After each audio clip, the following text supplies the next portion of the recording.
فلسفہ حسین تقوی کا نام ہے، فلسفہ حسین قربانیوں کا نام ہے، اور فلسفہ حسین سجدوں کا نام ہے۔ وہاں کربلا کی وادیوں اور گھڑیوں میں امام حسین نے بہت دعائیں مانگی۔ ایک شخص اپنی والدہ کے قبر پہ جاتا تھا اور قرآن پڑھتا تھا، تو خواب میں والدہ آئیں، کہنے لگی بیٹا قرآن کا نور تجھے گھیر لیتا ہے، بیٹا میں تجھے دیکھ نہیں سکتا، ایک عمل دیتا ہوں اور اس سے بہت فائدہ ہوگا۔ سورۃ اخلاص کا پڑھا ہوا ہدیہ اللہ کی رحمت سے نوروں میں، برکتوں میں اور اللہ کی رحمتوں میں پہنچتا ہے 100%، اور جو مراد مانگے اللہ عطا کرتا ہے۔ السلام علیکم ورحمۃ اللہ وبرکاتہ۔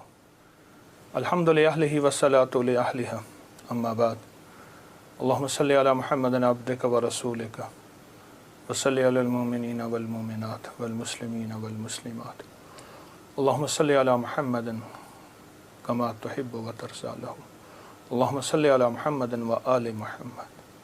ہے آج بھی زمانے میں چرچا حسین کا، ہے آج بھی زمانے میں چرچا حسین کا، چلتا ہے ساری دنیا میں سکہ حسین کا۔ بھارت میں گر وہ آتا تو بھگوان کہتے ہم، بھارت میں گر وہ آتا تو بھگوان کہتے ہم، ہر ہندو نام پوجا میں جپتا حسین کا، ہر ہندو نام پوجا میں جپتا حسین کا۔ راون کی طرح مٹ گیا دنیا سے تو یزید، لیکن دلوں پہ آج بھی ہے قبضہ حسین کا۔ سر اپنا جو پٹکتی ہے پیاسوں کی یاد میں، لیتی ہے نام گنگا و جمنا حسین کا۔ جے سنگھ پناہ مانگے گی مجھ سے چتا کی آگ، جے سنگھ پناہ مانگے گی مجھ سے چتا کی آگ، مر ہندو ہوں میں ہندو ہوں مگر ہوں شیدا حسین کا۔ ہے آج بھی زمانے میں چرچا حسین کا۔ ایک ہندو کا اظہار عقیدت ہے اس کے مذہب کے مطابق، اس کے ایمان اور اس کے عقیدے کے مطابق۔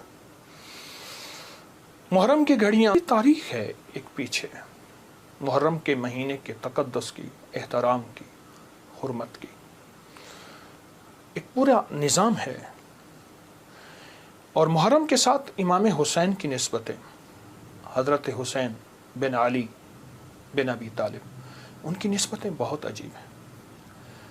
اب سوچنے کی بات یہ ہے کہ انہوں نے ہمیں دیا کیا ہے۔ امام حسین کی زندگی کا سب سے پہلا نظام تقوی ہے، اور تقوی نیکی کرنے کو نہیں کہتے۔ کسی نے حضرت عباس رسول اللہ صلی اللہ تعالی وسلم کے چچا، ان کے بیٹے حضرت عبداللہ بن عباس سے پوچھا تقوی کس چیز کا نام ہے؟ تو پوچھا نہ کرنے کا نام ہے، کرنے کا نام تو نہیں ہے۔ فرما دیجئے کیا کرنے کا نام، کیا نہ کرنے کا نام؟ فرمایا تقوی گناہ نہ کرنے کا نام ہے۔ ایک بندہ بہت زیادہ نیکیاں کرتا ہے اور پھر بہت گناہ کرتا ہے، اس کو متقی نہ کہا جائے گا۔ فلسفہ حسین تقوی کا نام ہے، فلسفہ حسین قربانیوں کا نام ہے۔ فلسفہ حسین پانی نہیں مل رہا، پیاس کی شدت ہے، میں اس جگہ کو جا کے خود دیکھ کے آیا ہوں، کربلا کی ان وادیوں میں، لیکن اس بات کا اس پیغام کا نام ہے کہ وہاں حرام نہیں چلے گا، وہاں مشکوک نہیں چلے گا، وہاں حلال طیب اور طاہر زندگی چلے گی۔ ایک نظام ہے۔ اور فلسفہ حسین سجدوں کا نام ہے کہ جنگ جاری ہے اور نماز کا وقت آیا، آدھوں نے نماز پڑھی، آدھوں نے جنگ کی، پھر انہوں نے نماز پڑھی، سجدے قضا نہیں ہوئے اور سجدے ادا ہوئے ہیں۔ اور فلسفہ حسین دعاؤں کا نام ہے۔ وہاں کربلا کی وادیوں اور گھڑیوں میں امام حسین نے بہت دعائیں مانگی، اور وہ دعاؤں کی پوری کتابیں اس وقت موجود ہیں۔ وہ دعائیں کیا تھیں؟ جس میں اللہ کی محبت، جس میں اللہ کے ساتھ عشق، جس میں اس کی ذات عالی کے ساتھ تعلق اور محبت، ان دعاؤں کا نام ہے۔ اور فلسفہ کربلا کا ایک پیغام دیتا ہے کہ خیال کرنا، جب ایک طرف حق ہے اور ایک طرف نہ حق ہے، اور وہ حق حلال کی شکل میں آئے، طیب طاہر کی شکل میں آئے، حلال کی شکل میں، طیب طاہر کی شکل میں آئے، تو پھر حلال کبھی نہ چھوڑنا. اور حرام کے اوپر تمہیں کائنات کیا تخت مل جائے اس کو کبھی اس کے قریب نہ جانا. زندگی کا ایک سفر میں آپ طے کر رہے ہیں اور طے کریں گے موت تک. وہ ہستیاں زندگی کا سفر طے کر گئیں لیکن انہیں ہم مردہ نہیں کہیں گے. بلیا سی مرنا نہیں گور پہ آ کوئی ہو, کہ ہم مرنے والے نہیں ہیں. اللہ کے عاشق ہمیشہ زندہ ہوتے ہیں اور اللہ کے عاشق ہمیشہ زندہ ہوتے ہیں اور زندگی کا سفر طے کرتے ہیں. عاشق ہمیشہ زندہ ہوتے ہیں اور عاشقوں کی زندگی ہی اصل زندگی ہے. اور وہ زندگی ایسی زندگی ہے جس زندگی کے بعد موت نہیں ہے. ایک عجیب واقعہ علامہ جلال الدین سیوطی رحمۃ اللہ نے لکھا ہے. ایک شخص اپنی والدہ کے قبر پہ جاتا تھا اور قرآن پڑھتا تھا. تو خواب میں والدہ آئیں, کہنے لگی بیٹا تو آ کے نا کچھ دیر بیٹھ جایا کر, پھر قرآن پڑھا کر, اس سے پہلے قرآن نہ پڑھا کر. کیوں؟ جب تو آتا ہے قرآن کا نور تجھے گھیر لیتا ہے. بیٹا میں تجھے دیکھ نہیں سکتی, تیرے قرآن پڑھنے سے میری قبر نوری, نورانی, روحانی, اس میں روشنی, اس میں برکت.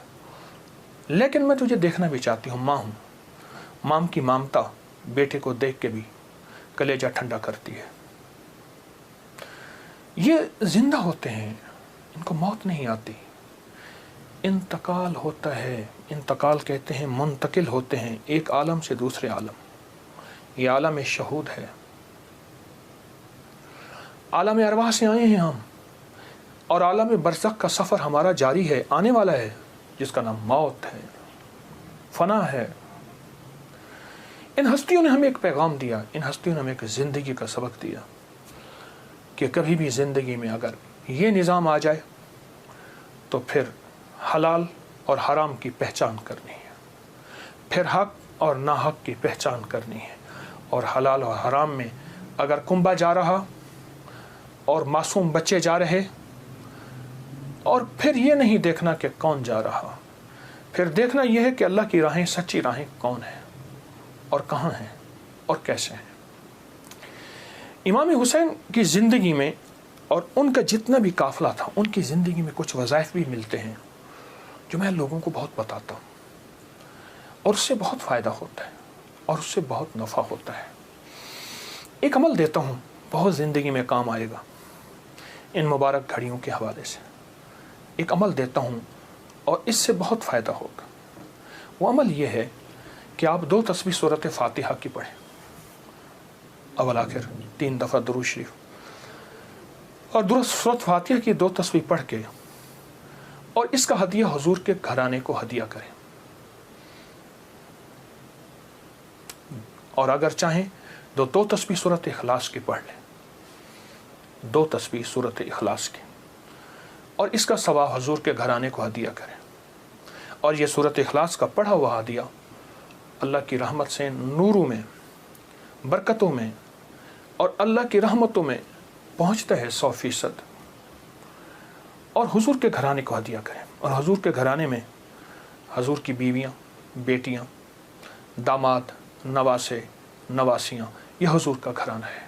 اور اس حضور کے گھرانے میں یہ حسینی قافلہ بھی حضور کا گھرانہ ہے. ان کو ہدیہ کریں حضور کے گھرانے کو, اور جو مراد مانگے اللہ عطا کرتا ہے. اور یہ مسلسل عمل کرتے رہیں. آپ دن کے کسی وقت صبح شام 2 تسبیح سورۃ اخلاص پڑھ لیں, ہر دفعہ بسم اللہ الرحمن الرحیم 7 پڑھیں, اور اول آخر درود پاک پڑھیں, اور پھر یہ تسبیح آپ ان کی خدمت میں ہدیہ کر دیں. آپ کا کوئی مسئلہ ہے, آپ کی کوئی مشکل ہے, آپ کی کوئی پریشانی اور ناممکن ہے, اس مسئلے, مشکل اور پریشانی میں یقیناً آپ کے لیے خیر کی, برکتوں کی اور رحمت